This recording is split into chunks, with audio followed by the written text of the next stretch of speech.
वबरकातुहू। मैं सईरा खतीब सईदाबाद गर्ल्स 1 दहम जमात की तालिबा हूँ। मैं आपके सामने उस्ताद की अहमियत के मौजू पर अपने ख़यालात इज़हार करना चाहती हूँ।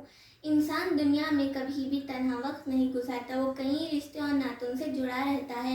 इनमें से चंद रिश्ते और ताल्लुक़ खूनी होते हैं, जबकि बहुत सारे रिश्ते और ताल्लुक़ रूहानी, अखलाक़ी और मुआशरती तौर पर बनते हैं।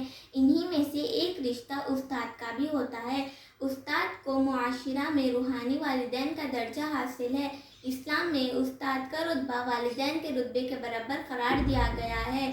दुनिया में अगर किसी पर तरबियत की जिम्मेदारी आयद हो तो वो मुअल्लिम यानी उस्ताद है।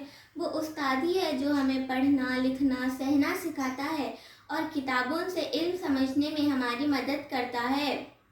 चुनाचे इस लिहाज से उस्ताद वाजिबुल एहतराम शख्सियत है। उस्ताद की अहमियत हमारी ज़िंदगी में बहुत है। मैं अपनी बात चंद अशारों से ख़त्म करना चाहती हूँ। सही क्या है, गलत क्या है, ये सब बताते हैं आप। झूठ क्या है, सच क्या है, ये बात समझाते हैं आप। जब सोचता नहीं कुछ भी राहों को आसान बताते हैं आप। जीवन के हर अंधेरे में रोशनी दिखाते हैं आप।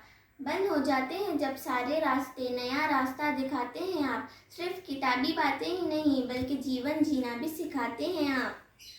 शुक्रिया, जज़ाकल्लाह, थैंक यू।